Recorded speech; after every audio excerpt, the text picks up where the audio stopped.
ready yet.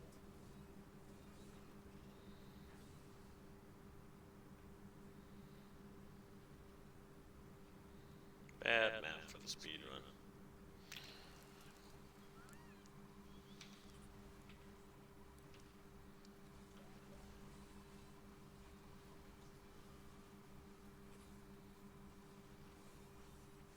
Die. Still recharges. Project-wise, I'm just inserting like a stop point right here. It's the end of the month, so I'm just stopping. Everything I'm rerunning is just reruns of recent compiles, and the ones from the beginning of the month, of course. Ones that I finished in between, just the things I recently completed or recently started, without starting or completing anything else. Just everything that's started or completed lately is going to be run probably up till mid-May. It'll take at least 8 to 12 days of this downtime state,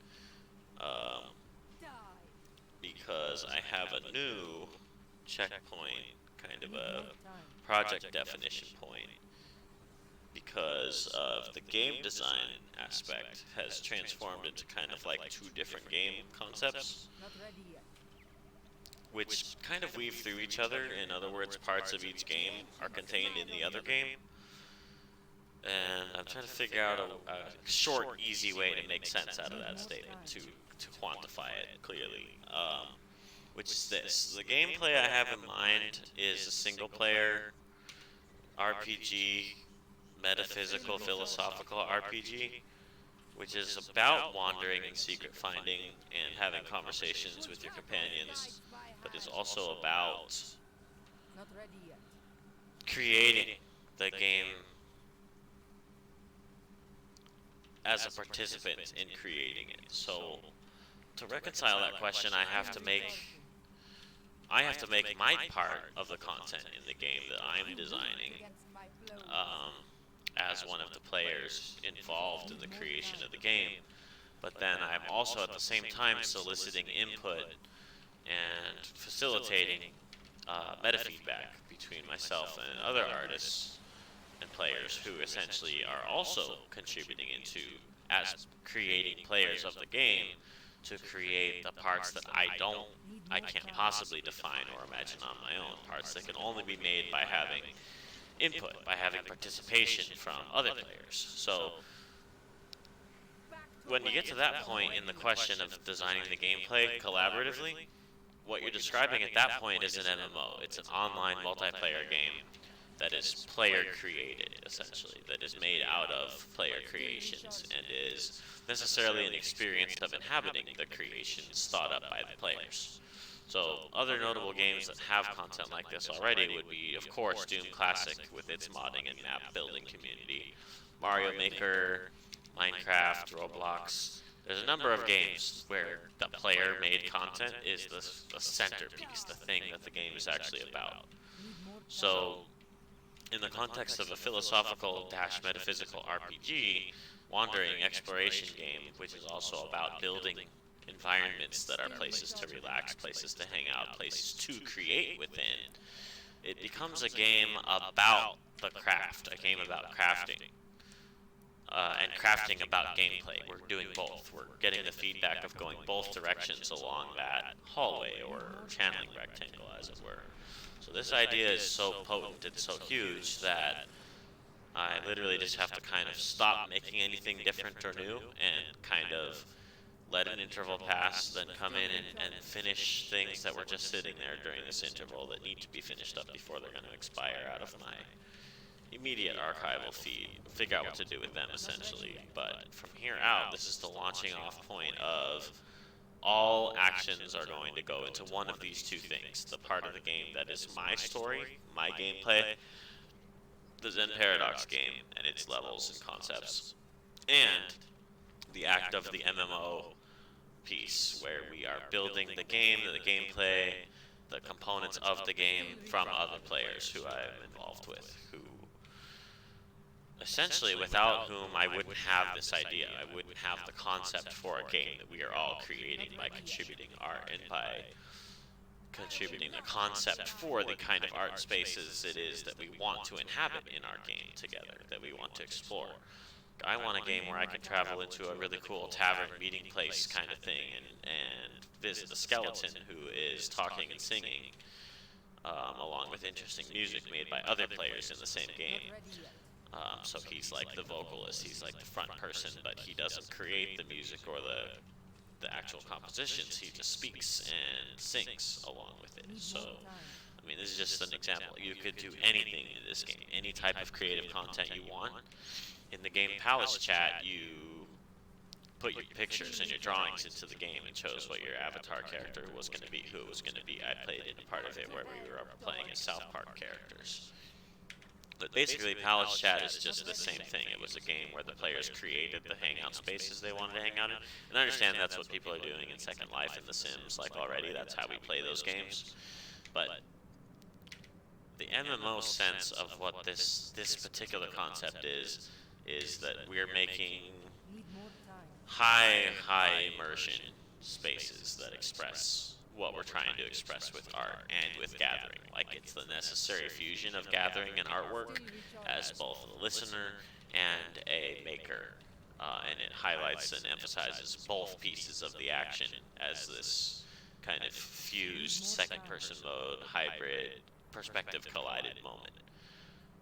So the whole MMO is 100% there. It's about that. There's no other gameplay in it other than the types of gameplay we think of as art makers and art watchers, art appreciators. Where we are here to live this lifestyle, to live a lifestyle of making this stuff every single day and being immersed in and gathering inside of the artwork itself that we've created. So to do that, I have to wrap up everything that's kind of progressing where it is on its way up to this point, finish it, and then keep making the next particles of the new. I feel it becomes a bit artificial, quite frankly. I feel that it becomes like I'm sending people your way for my personal benefit. You know what I mean? But I guess ultimately that's what I'm going to be doing. No way around it. Another idea is look. I hate that feeling of somebody being sent your way for personal benefit, which is why I block raids. I don't allow raids into my channel. If somebody wants to come play this game with me, interact with me, like, my fucking door is all the way open. Like, I have an open invite at all times for everybody to come talk to me, come chat, come hang out at the times that I have blocked out.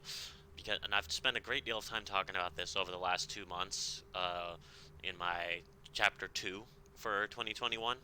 I split page 1 for the year into A and B. A was January, basically very beginning of February, and then I shifted into the depression kind of a phase. But those streams, I'm developing what I call the slow talking variation in what I'm doing, where I've slowed the whole process down, and that allows me to marinate, essentially, to slow cook what it is I'm trying to say. There's no way to rush it, in essence. There's absolutely no fucking possible way to force it out. It will come out only as fast as it can come out. There's no deadline, there's no timeline that's possible to use on it. You go as fast as you can go. There's no fucking way to skip it. There's no way to speed run it. You can't cheese it. You have to just get it when you get it. You're not able to get it. You get it when you get it, when it happens. And so what I did to get to this point is carve out my crafting schedule,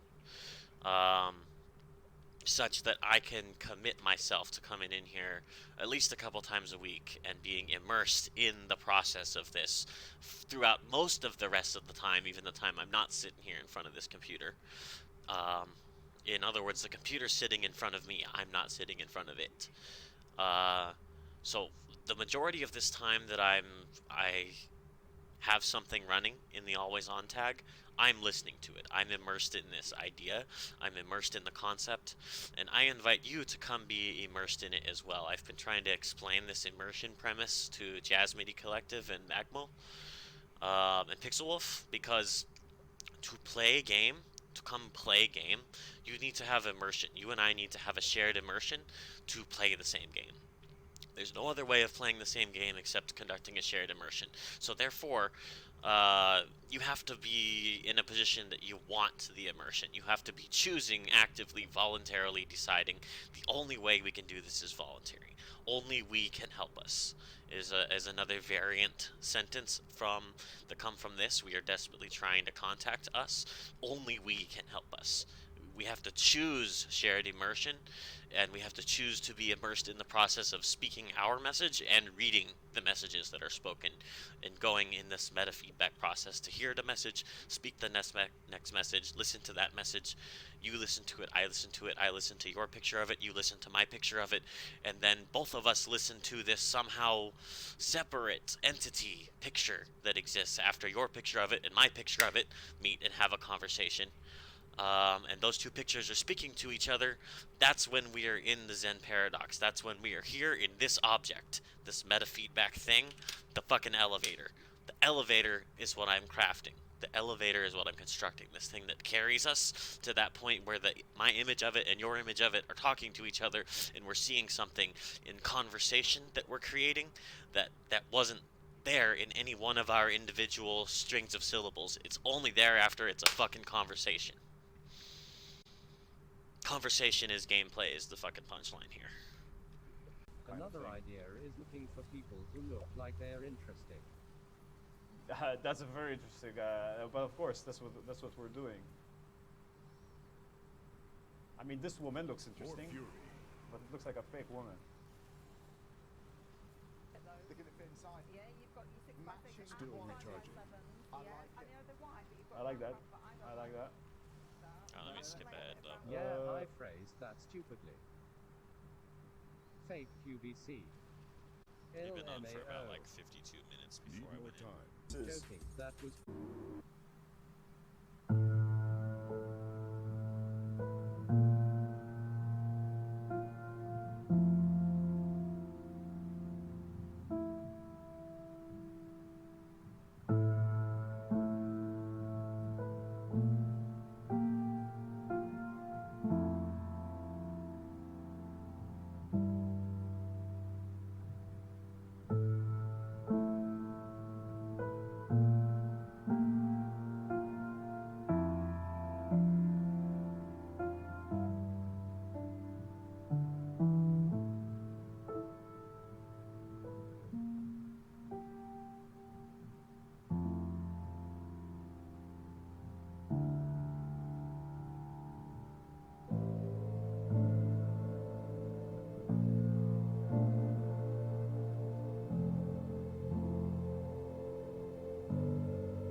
knows you were a naughty boy and a very naughty girl, especially girl, from the beginning of things. He's going to look right through to the core of your inauthentic existence. And what kind of heebie-jeebies may come up. Or you may believe in reincarnation. Believe in reincarnation. Believe in reincarnation. Believe in reincarnation. Believe in reincarnation. Believe in reincarnation. Believe in reincarnation. Reincarnation. Reincarnation. Reincarnation. Reincarnation. Reincarnation. Reincarnation. Reincarnation. Reincarnation. Reincarnation. Reincarnation. Reincarnation. Reincarnation. Reincarnation. Reincarnation. Reincarnation. Reincarnation. Reincarnation. But I could do it to this one that I've already selected, and I choose full screen projector, and I'm going to project it. So now this scene is projecting recursively. You can see as I made the change, it rippled back through the projection. There's my hand rippling through. And it's hard to see the second time it ripples because it's just hard to see. It would be easier to see if I picked this camera up and do this.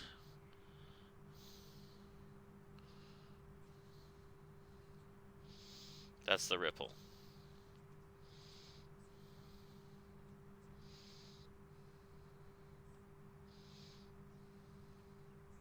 So it looks like that. Now we're watching the ripple. And this is what reality is like. This thing right here.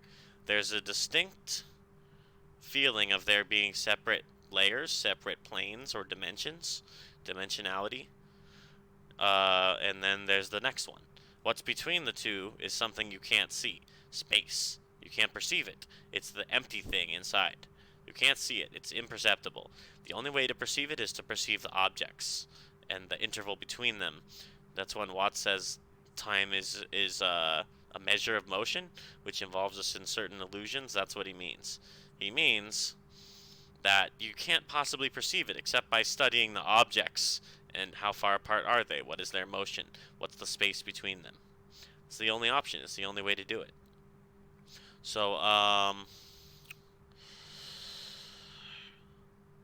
the layers, though, the solid thing that you can perceive is vital. You have to be able to perceive that to think about the space between it, the space that it defines or points at, if you really start studying the solid, the objects, the layers.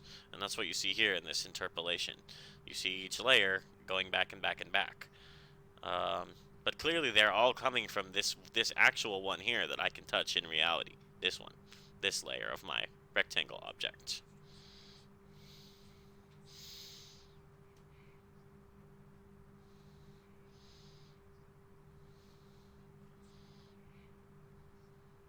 Not too picky of making this view exactly, but I've negotiated the top of this case in order to roughly obtain this view, but I can flatten it a little bit.